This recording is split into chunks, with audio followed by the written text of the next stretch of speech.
People always ask me what it felt like the morning they came. They want me to describe the sound, the road, the way the light looked.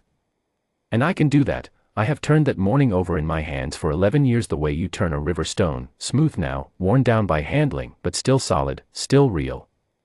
What I have a harder time explaining is everything that had to happen first. All the quiet, grinding grief that came before. The months, the note in the footlocker, the rain. Danny was gone 8 months before I let myself touch his things. Not gone the way people leave for deployment, that particular hell-breath kind of gone where you know they are still out there somewhere under the same sky. Gone the other way. The chaplain and the officer had come to the door in October, and after that the sky stopped being the same sky. We had been married 4 years. Our son, Marcus, had just turned 3. He was young enough that he still ran to the door every time a truck came up the gravel road, because in his mind every truck could be Daddy. I used to have to stand in the kitchen and listen to him run and then stop, and then the silence, and then the small careful sound of him walking back. I would hear that and I would put both hands flat on the counter and breathe. Danny had been a biker before he enlisted. He'd ridden with a chapter out of Cookville, the Iron Cross, for 6 years before he signed his papers. He loved those men the way some people love a church. That was his word. He said, "They have a code, Renee. You don't find that just anywhere." I used to tease him about it, the patches and the long rides, the way they'd show up for each other at 3 in the morning without being asked. I thought I understood it. I didn't, yet. When the benefits came through they were enough, but not enough. I had the house, a small clapboard place on Garner Road, 2 miles off Route 70, and I had Marcus, and a part-time job at the school cafeteria I held on to because being around other people 4 hours a day was the only thing keeping me from disappearing into the quiet. But the rent was behind. It had been behind since September, before Danny shipped out for the last time, and our landlord, a man named Garrett who owned half the rental properties in the county, had taken to leaving notes in the mailbox. Polite at first. Then not polite. Then, in June, a formal notice with a date circled in red. Grief burns away a certain kind of fear, but I was afraid of losing that house. Marcus had never lived anywhere else. Danny had hung the porch light himself, the summer before Marcus was born. It was June when I opened the footlocker. I had been putting it off for the whole 8 months, telling myself I was not ready, which was true. But the landlord's notice had a date on it, and dates have a way of making you ready for things you are not ready for. I carried the footlocker in from the bedroom closet and set it on the kitchen table and sat down in front of it for a long time before I lifted the lid. There were the things you would expect. His dress uniform, folded. A Bible with a cracked spine. Photographs. A small carved wooden box I had given him for his birthday the year we met. And at the very bottom, under all of it, folded inside a clean bandana, his cut. I had not seen it in years. He had packed it away before Marcus was born, said he wanted the boy to know him first as a father and a soldier, and the cut could wait. The patches were faded at the edges but the Iron Cross emblem on the back was still sharp, still vivid. I held it for a long time and I could smell him in the leather. That particular smell, road and cold air and the specific warmth of him, and I had to put it down and walk to the window and look out at the dark yard for a while. When I came back I noticed the folded piece of paper tucked inside the breast pocket.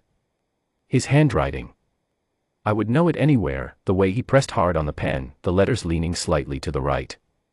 It said, "Renee. If something happens and you need help, real help, the kind that stays, find the Brotherhood. Walk into any Iron Cross chapter and show them the cut and tell them Danny Hargrove sent you. They will know what to do. I trust them with my life. I'm trusting them with yours. Love, D." I read it twice.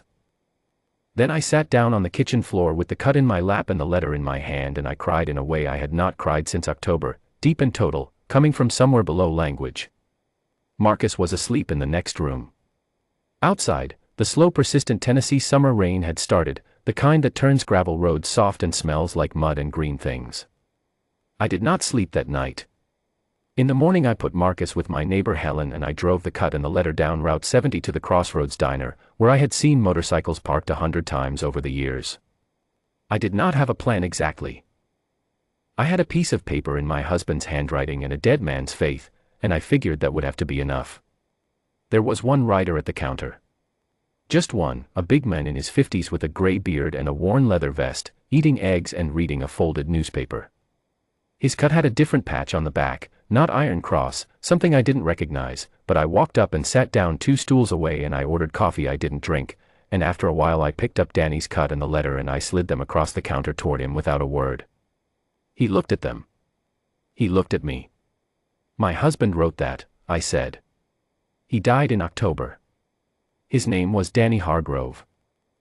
He rode with the Iron Cross out of Cookville." The man set down his fork.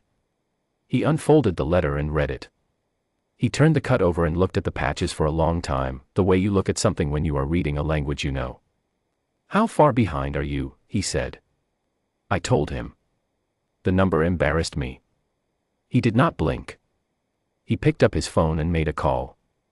He spoke quietly, with his back slightly toward me, and I could not hear all of it, but I heard him say Iron Cross, and I heard him say brother's widow, and I heard him say a figure that was almost exactly the number I had told him. Then he ended the call and turned back to his eggs. "Go home," he said. "Get some sleep if you can. Is someone going to?" "Go home," he said again, and his voice was not unkind. I drove back to Garner Road in the rain. I picked Marcus up from Helen's, made him dinner, read him his books, put him to bed. I sat in the kitchen with coffee going cold in front of me and the landlord's notice on the table and Danny's footlocker open on the floor, and I waited for I did not know what. At 11:30 I turned off the light and lay down on the couch without undressing. I heard them at 4 in the morning. Not the engines first, I heard them before the engines, which I know makes no sense, but there was a change in the air, a low frequency shift, the way the atmosphere changes before a storm. Then the engines came, not a roar but a steady measured rumble, like distant thunder that does not stop, growing until the front windows glowed with headlights. I went to the door. The gravel road was full of motorcycles. Not a few. Not a dozen.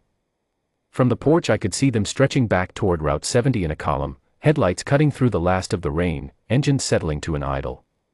78 riders.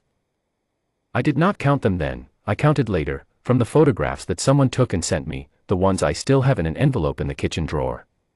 But I stood on that porch in the gray pre-dawn and looked out at that road and I felt the number in my body before I knew it.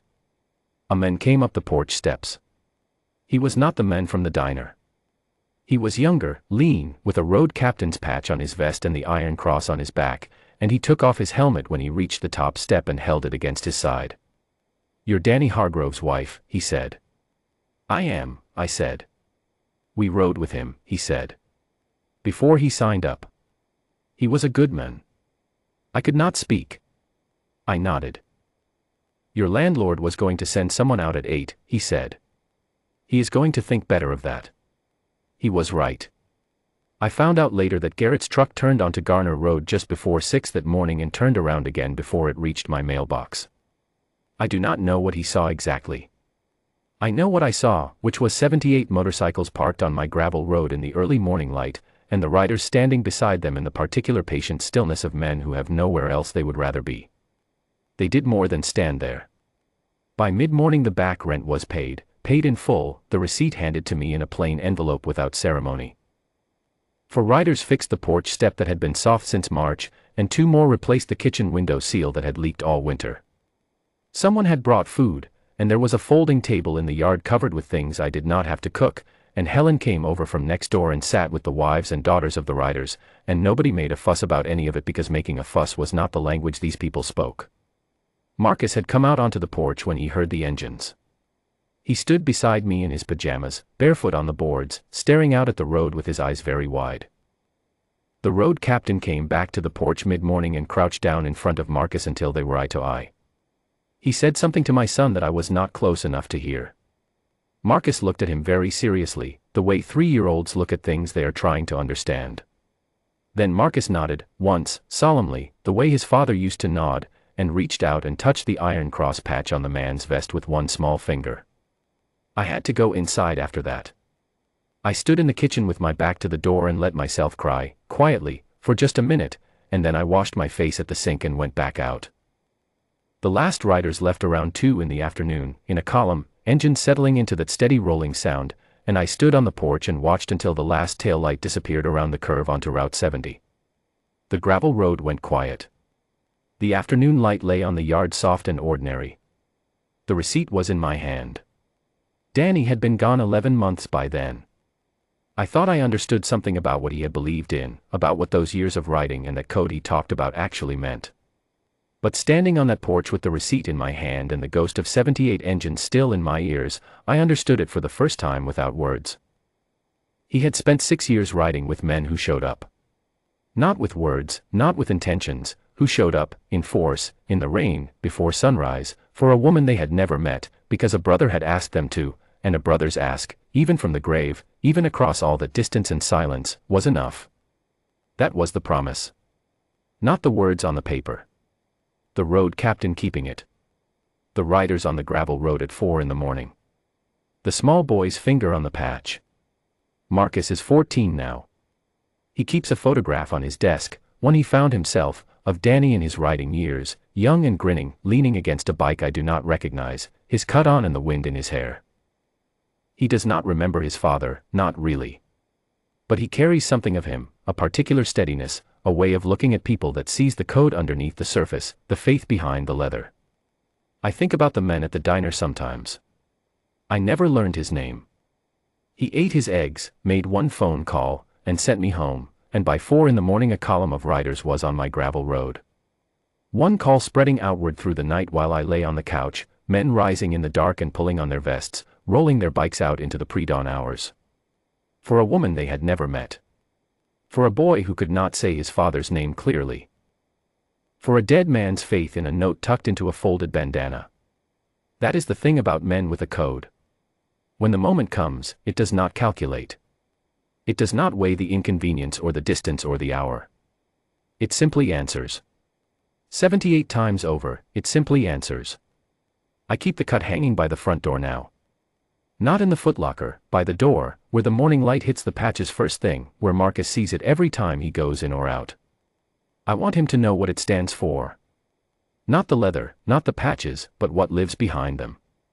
The kept word. The unasked loyalty. The brotherhood that rode through the night because his father had believed in it enough to write it down. Some mornings I put my hand flat on the back of it, on that iron cross, and I can still feel the warmth in the leather. And I think, he knew. Danny knew exactly who those men were. He trusted them with the most important thing he had. They did not let him down.